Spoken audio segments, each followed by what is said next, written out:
Very good morning, students. How are you? Welcome to our class of mathematics. Today we will discuss the mathematics of class 10, and we were discussing the chapter number 3, pair of linear equation in two variable.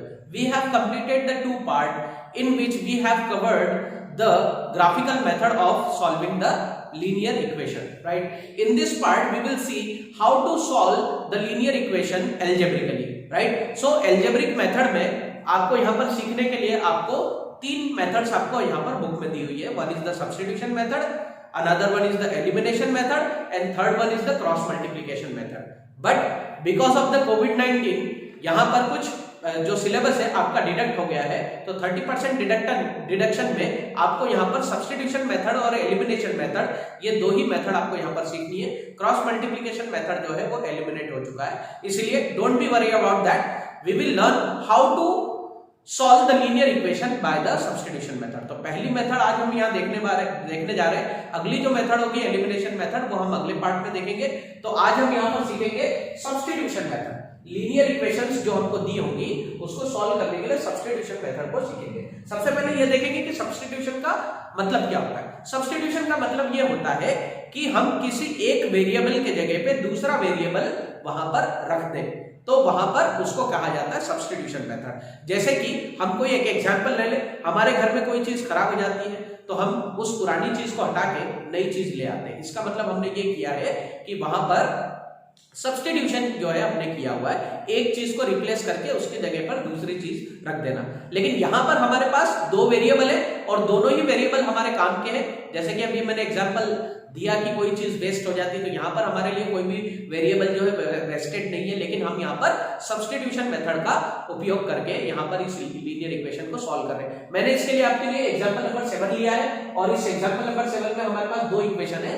7x - 15y = 2 and x + 2y = 3. ये दो equation है और यहाँ पर हमको x और y की value substitution method से अलजेब्रिकली सॉल्व करना है, राइट? तो इसको कैसे करेंगे, ये क्वेश्चन हमको पूरे 3 स्टेप में करना है. So first of all I want to solve the step number 1. यहाँ पर स्टेप नंबर 1 में हम क्या करेंगे, सबसे पहले तो बात हमने समझ ली कि सब्स्टिट्यूशन मेथड क्या है. तो स्टेप नंबर 1 में हमको क्या करना है, दोनों इक्वेशन को ऑब्जर्व करना है और ऑब्जर्व करने के बाद देखना है कि दोनों इक्वेशन में से सबसे सिंपलेस्ट इक्वेशन कौन सी है. तो यहाँ पर इन दोनों इक्वेशन को अगर हम ध्यान से देखें तो मुझे ये लगता है कि इक्वेशन नंबर 2 जो है वो सिंपलेस्ट इक्वेशन है. तो हम इन दोनों इक्वेशन में से सबसे पहले इक्वेशन नंबर 3 को हम यहाँ पर चूज कर लेंगे, राइट? यहां तक की बात हो गई. इसके बाद हमको करना क्या है, स्टेप नंबर 1 में हम सबसे इंपॉर्टेंट चीज ये करते हैं कि एक वेरिएबल को दूसरे वेरिएबल के फॉर्म में लिखते हैं, right? We represent the variable one variable in the terms of the second variable. तो यहां पर क्या करना होगा मुझे, मैंने जो सेकंड इक्वेशन ली है इसको यहां पर मुझे x को y के टर्म्स में लिखना होगा. यानी कि मैं क्या करूंगा, इस 2y को राइट हैंड साइड पे ले आऊंगा, तो ये हो जाएगा 3 - 2y. इट मींस दैट ये जो इक्वेशन नंबर 3 जो मेरे पास आई है, ये जो इक्वेशन नंबर 3 मेरे पास जो आई है, इसका मतलब ये है कि मैंने यहाँ पर x वेरिएबल को y के टर्म्स में लिख दिया है. यानी मैं x को इस तरीके से भी लिख सकता हूं. I can represent the x in the form of 3 - 2y, right? तो ऐसा करने से मुझे क्या फायदा हुआ, ये जो वैल्यू है इक्वेशन नंबर 3 की जो वैल्यू मुझे मिली है यहाँ पर, इसको मैं स्टेप नंबर 2 में क्या करूंगा, सब्स्टिट्यूट करूंगा. यानी कि यहाँ पर इक्वेशन नंबर 1 में जो x की जगह जो दिख रही है आपको, ये जो x वेरिएबल दिख रहा है, इसके जगह पे मैं इसको यहाँ पर रख दूंगा, राइट? क्योंकि यहाँ पर ये x वेरिएबल अभी फिलहाल हमारे काम का नहीं है, तो हम यहाँ पर इसको y की टर्म में लिख देंगे. तो अब हम चलते हैं स्टेप नंबर 2 पे. आई थिंक स्टेप नंबर 1 आपको क्लियर हो गई है. अब हम चलते हैं स्टेप नंबर 2 पे. तो स्टेप नंबर 2 में क्या करेंगे, जो भी हमको यहाँ पर ये इक्वेशन मिली इसको हम इक्वेशन नंबर 3 दे देंगे और इस 3 वाली इक्वेशन की वैल्यू हम इक्वेशन नंबर 1 में पुट करेंगे. इसलिए मैंने यहाँ पर लिखा है on substituting equation 3 in equation 1. देख रहे हैं इक्वेशन 3 को हमने इक्वेशन 1 में पुट किया है. तो इक्वेशन 3 की जो वैल्यू है 3 - 2y, तो आप देखेंगे इक्वेशन नंबर 1 क्या है, 7x - 15y = 2. तो यहाँ पर इस x के जगह पे मैंने इसको क्या कर दिया है, सब्स्टिट्यूट कर दिया है. सब्स्टिट्यूट यानी इसके जगह पे मैंने इसकी वैल्यू रख दी है. तो यहाँ पर मैंने x को y की टर्म में लिखा है. देख रहे हैं आप 3 - 2y. तो यहाँ पर एक वेरिएबल पहले से यहाँ पर था, दूसरा y भी यहाँ पर आ चुका है. क्यों, क्योंकि मैंने x को y के टर्म्स में लिखा है, right? So this is the step number 2. Step number 2 में हमको सब्स्टिट्यूशन करना है. अब आगे देखते हैं इसको सॉल्व करेंगे. So if we multiply 7 and 3, I will get 21, and if I multiply 7 into minus 2y, I will get minus 14y. Right, minus 15y वैसा ही रहेगा और ये 2 भी वैसा ही रहेगा. Now we can see that minus 14y and minus 15y इन दोनों को हम ऐड कर सकते हैं. Right, so we will get the minus 29y. 21 भी वैसा ही और 2 भी वैसा ही. Now further what we can see that we can transport this 21 because 21 and 2 these are the value without the variable, इसलिए हम इनको क्या करेंगे, एक साइड ले जाएंगे. So if I transport 21 onto the right hand side, so that will become negative. So I will get 2 minus 21 that is equal to minus 29y because minus 29y अपनी ही जगह पे कांस्टेंट है. राइट, अब यहाँ पर हमको क्या करना है, if I subtract 21 from 2 I will get minus 19 and this minus 29 will come in the denominator of minus 19, so I will get y is equal to minus 19 upon minus 29. Minus minus plus हो जाता है, कि आपको मालूम ही है. So the value of y that is 19 upon 29. इसका मतलब ये हुआ कि यहाँ से मैंने y वेरिएबल की वैल्यू जो है वो 19 upon 29 फाइंड कर ली है. तो हमारा आधा सॉल्यूशन यहाँ पर सॉल्व हो चुका है. अब यहाँ पर सिर्फ हमको x की वैल्यू फाइंड करना रह गई है, तो वो x की वैल्यू हम स्टेप नंबर 3 में फाइंड कर लेंगे. तो स्टेप नंबर 3 में हमको करना क्या है, पहली इक्वेशन में हमने देखा एक वेरिएबल को हमने दूसरे वेरिएबल के फॉर्म में लिख दिया, दूसरे में हमने सब्स्टिट्यूशन कर दिया. तीसरे स्टेप में हम क्या करेंगे, x की वैल्यू फाइंड कर लेंगे. और x की वैल्यू फाइंड करने के लिए हमको कुछ भी नहीं करना है. ये जो इक्वेशन नंबर 3 है, इस इक्वेशन के अंदर हम y की वैल्यू को जो कि हमने वहां पर निकाली उसको यहाँ पर पुट कर देंगे. तो what is the equation number 3, x is equal to 3 minus 2y.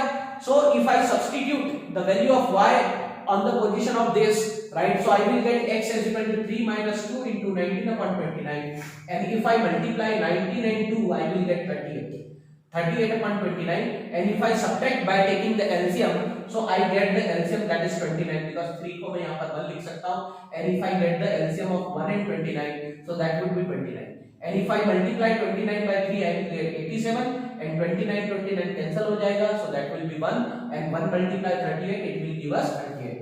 After the subtraction I will get 87 minus 38 that is equal to 49, and 49 upon 29 that is the value of x. यानी कि step number 2 में हमने y की value find करी और step number 3 में हमने x की वैल्यू फाइंड करी. तो यहां से फ्रेंड्स इस तरीके से x और y की वैल्यू हम सब्स्टिट्यूशन मेथड से सॉल्व करते हैं. राइट, तो आई होप कि एग्जांपल आपको समझ में आया है. इसमें सिर्फ 3 ही स्टेप है, बहुत ही आसान मेथड है.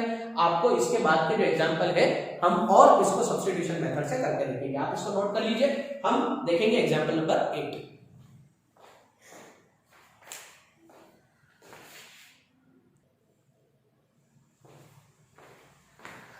Now student, I have taken the example number 8 of your textbook in which there is the two person, one is the Aftab and another one his daughter.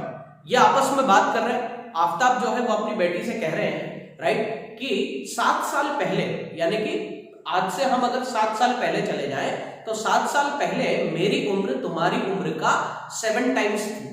Right, क्या कह रहे हैं आफ्ताब, अभी जो है अगर हम 7 साल पहले की बात करें तो तुम्हारी जितनी उम्र थी 7 साल पहले उसका 7 टाइम्स अगर कर दिया जाए तो वो मेरी उम्र थी. राइट, तो यहाँ पर पास्ट टेंस की बात हो रही है और फ्यूचर टेंस की भी बात हो रही है.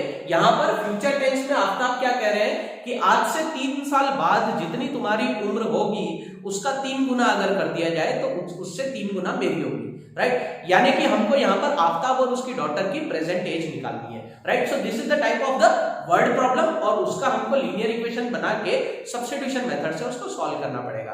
राइट, तो सबसे पहले चलते हैं 7 साल पहले. यहाँ पर हम पास्ट टेंस की बात कर रहे हैं. ठीक है, इस क्वेश्चन को मैं जितना सिंपल हो सकता है उतना आपको समझाऊंगा. तो हम यहाँ पर सबसे पहले तो ये कंसीडर कर लेते हैं कि आफ्ताब की अभी प्रेजेंट उम्र, बिकॉज हमको यहाँ पर आफ्ताब और उसकी डॉटर की प्रेजेंट एज निकालनी है. तो प्रेजेंट एज जो है वो आफ्ताब की हम x इयर्स मान लेते हैं और उसकी डॉटर की क्या मान लेते हैं, y इयर्स. राइट, या हम y इयर्स मान लेते हैं क्योंकि हमारे पास दो ही वेरिएबल है, x और y.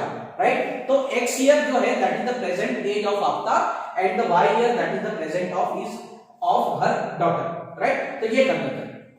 अब हम 7 साल पहले अगर बात करें तो अभी आपकी जितनी भी उम्र होगी उसमें से हमको 7 माइनस करना पड़ेगा. यानी आफ्ताब की उम्र अभी x है तो 7 साल पहले कितनी रही होगी, x माइनस 7 रही होगी. राइट, उसकी डॉटर की अगर देखें, अगर प्रेजेंट एज अगर y है तो 7 साल पहले कितना रहा होगा, y माइनस 7 रहा होगा. तो यहाँ पर कंडीशन क्या दी हुई है कि आफ्ताब की जो उम्र है वो उसकी बेटी की उम्र का 7 टाइम्स है।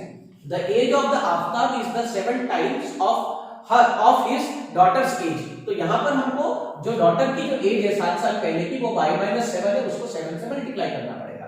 तो यहाँ पर क्या हो जाएगा x-7 that is equal to 7 into y, that is 7y, and 7 7 is 49, so ये minus 49y हो जाएगा, minus 49 हो जाएगा।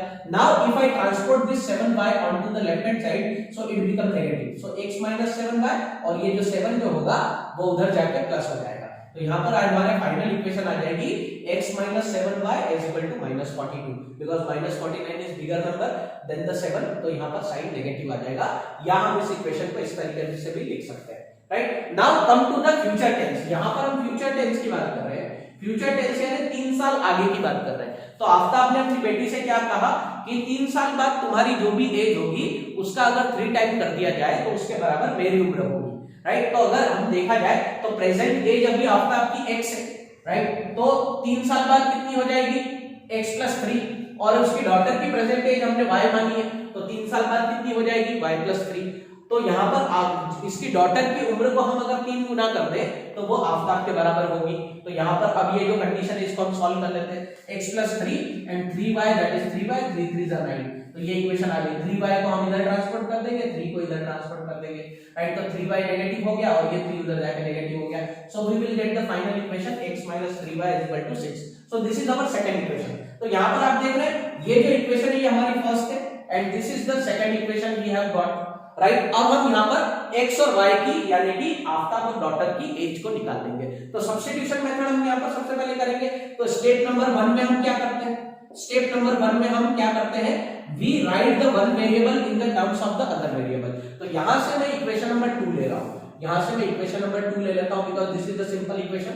ये इक्वेशन नंबर 2 मैंने यहाँ से ले लिया और अब मैं यहाँ पर इसको इस तरीके से लिख सकता हूँ, -3y को उधर ट्रांसफर कर देंगे तो ये हो जाएगा 3y। तो ये मेरा इक्वेशन नंबर कितना हो गया? 3 हो गया। That is the equation number 3। Right, तो मैंने x को y की टर्म में लिख दिया। अब स्टेप नंबर 2 करेंगे। स्टेप नंबर 2 में हमको क्या करना है? इसकी वैल्यू को इक्वेशन नंबर 1 में यानी इसके अंदर सब्स्टिट्यूट करना है। राइट, तो सब्स्टिट्यूट इक्वेशन नंबर 1 देख लेते हैं। x minus 7y is equal to -42, तो ये वैल्यू मैं यहाँ पर रख दूंगा। तो क्या हो जाएगा यहाँ पर?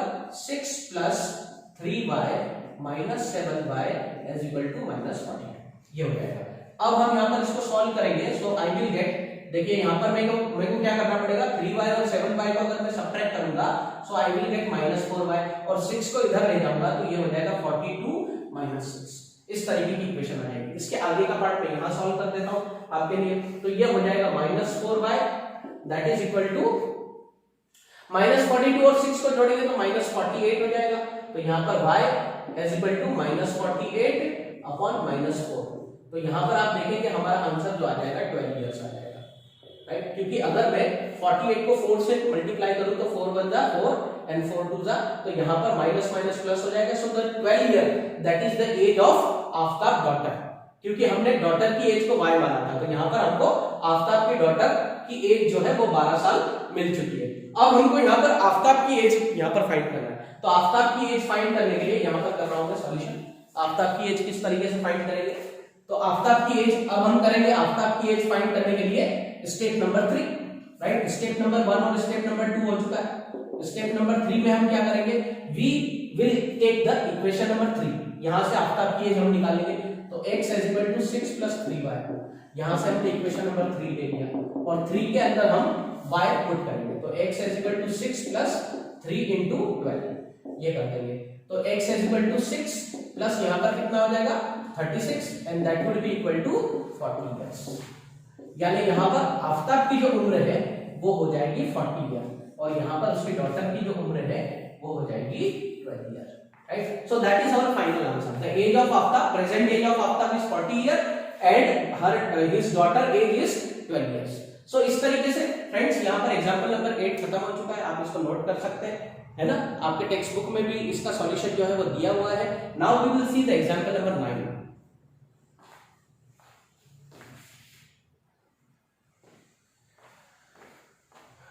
Now students, we will see the example number 9 of your textbook, in which we will also see that what is the substitution method. So what is the question about, ये क्वेश्चन हम पहले कर चुके हैं, आपको याद होगा हमने रोमाली और सोनाली इन दोनों का हमने क्वेश्चन किया था, उसमें हम ये क्वेश्चन ऑलरेडी कर चुके हैं, लेकिन आप फिर से इसको देखिए। यहां पर हम मान लेते हैं हमको यहां पर पेंसिल और इरेजर की कॉस्ट पूछी है, राइट। तो सबसे पहले जो मोनाली होती है वो, या उसका नाम है रोमाली, राइट। तो मोनाली जो होती है वो शुरू में कितना यहाँ पर इरेजर खरीदती है, पेंसिल खरीदती है, दैट इज द 2, राइट। और यहाँ पर ये कितना इरेजर खरीदती है, that is 3, right. So that is the first condition. और टोटल रुपीस वो कितना पे करती है, ₹9।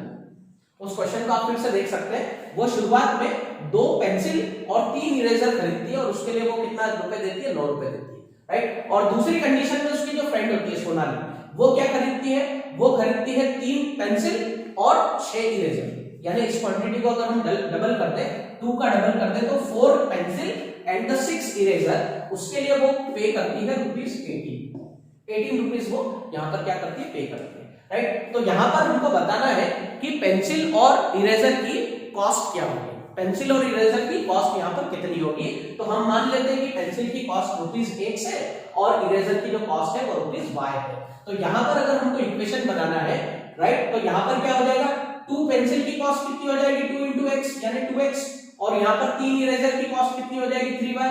अगर इन दोनों को जोड़ दिया जाए तो 2x + 3y = ₹9 हो जाता है, राइट। और उसकी फ्रेंड जो है उसने कितने पेंसिल खरीदी है, 4, तो ये हो जाएगा 4x and the eraser that is 6, so it is multiplied with y।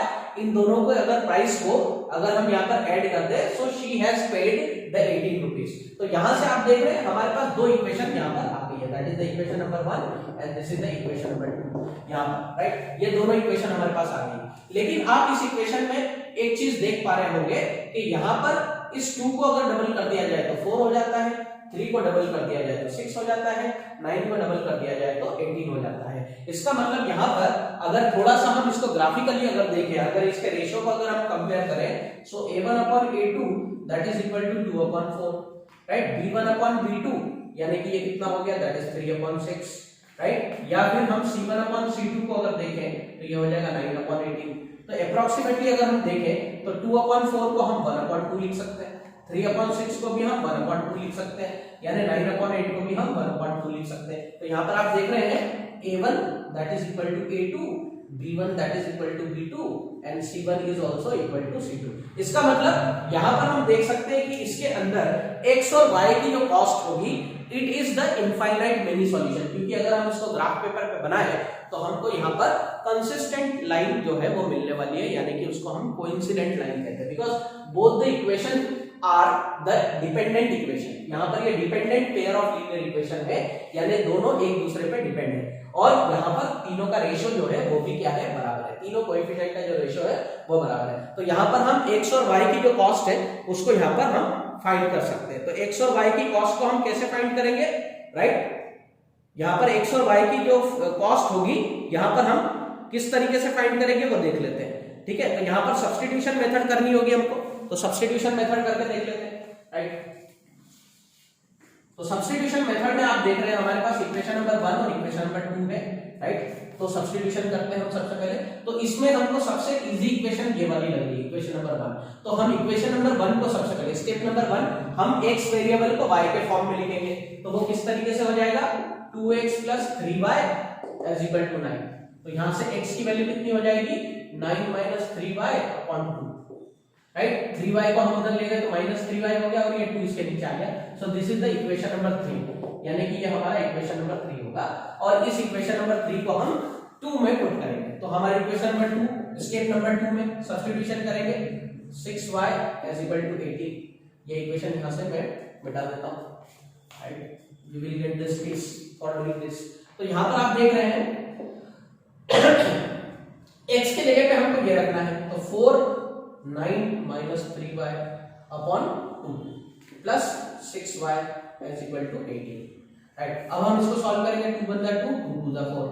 तो यहाँ पर क्या हो जाएगा, 9 × 2 = 18 और 2 × 3 = 6, तो ये -6y हो जाएगा प्लस 6y = 18, राइट। तो यहाँ पर आप देख रहे हैं ये 6y और 6y दोनों जो है यहाँ पर कैंसिल हो जाते हैं, तो यहाँ पर ये y वेरिएबल कैंसिल हो गया और यहाँ पर बचा है 18 = 18।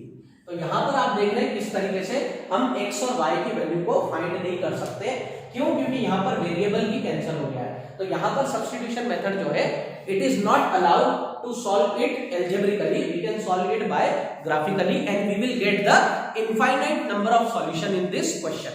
हमको यहाँ पर infinite number of solution मिलेंगे और यहाँ पर x और y की बहुत सारी ऐसी वैल्यू आपको मिलेगी जो इस इक्वेशन को क्या कर सकती है, सेटिस्फाई कर सकती है। इसलिए हम यहाँ पर कहेंगे this equation are the dependent pair of equation and it will give us the consistent graph, right. ये हमको क्या देगी, कंसिस्टेंट ग्राफ देगी, right. So after completing the example number 9 we will see the example number 10।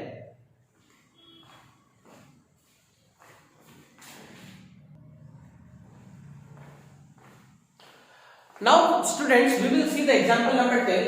In the example number 10, these are the two pair of linear equation given for the two rails and they are asking us the two rails will intersect or the cross each other or not, right? तो हम इसका पता बिल्कुल लगा सकते हैं substitution method से। हम सब्स्टिट्यूशन मेथड सबसे पहले करके देखेंगे और पता लगाएंगे कि ये क्रॉस एक दूसरे को करेंगी या नहीं। तो यहाँ पर आप देख रहे हैं this is the equation number 1 and this is the equation number 2।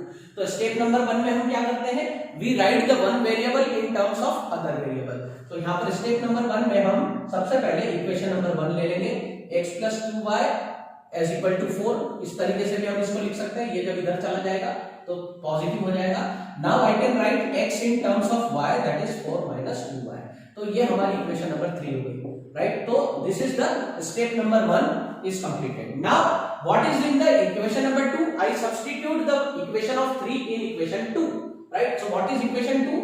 2x + 4y - 12 = 0. So similarly I can write this equation like ये 12 जब इधर आ जाएगा तो पॉजिटिव हो जाएगा। तो इस तरीके से मैं इक्वेशन नंबर 2 को यहाँ पर लिख सकता हूँ, right. Now if I put this value into this, so I will get 2 × 4 - 2y + 4y = 12, right? So this is 2 4s are 8 and -4y + 4y = 12. So again we can see that 4y cancel हो जाता है, तो यहाँ पर बच जाता है 8 = 12, right. या फिर हम इसको ऐसे भी लिख सकते हैं 8 - 12 = 0 और that is -4 = 0. So here we can see that this statement is the false statement. ये जो स्टेटमेंट है that is the false statement. तो यहां पर भी आप देखेंगे वेरिएबल जो है वो कैंसिल हो चुका है and this type of linear equation cannot be solved algebraically. We can prepare the graph and here we can see that the rails will not cross each other. Rails will not cross each other. Rails will not cross each other. तो यहां से हम देख रहे हैं कि जिस तरीके से x और y की कोई भी वैल्यू यहां पर हम फाइंड नहीं कर पा रहे बिकॉज वेरिएबल जो है एक वेरिएबल दूसरे वेरिएबल को कैंसिल कर देता है। So due to that reason we can say that we can conclude that rails will not cross each other, right. So students, up to the example number 10 we have completed our portion and in the next exercise you will see the question regarding the substitution method, and after understanding this substitution method you have to solve that exercise, right? We will also send you the PDF and the deleted portion of that PDF, right? तो जो portion आपको कहा जाएगा वो आपको fair book में करना है और इसकी प्रैक्टिस करते रहना है। नेक्स्ट वीडियो में या नेक्स्ट पार्ट में हम एलिमिनेशन मेथड के बारे में सीखेंगे एंड देखेंगे कि एलिमिनेशन मेथड कैसे की जाती है and how to solve the linear equation और the pair of linear equation by the elimination method, right. So friends, आज के लिए इतना ही। Thank you very much for watching this video. Have a nice day.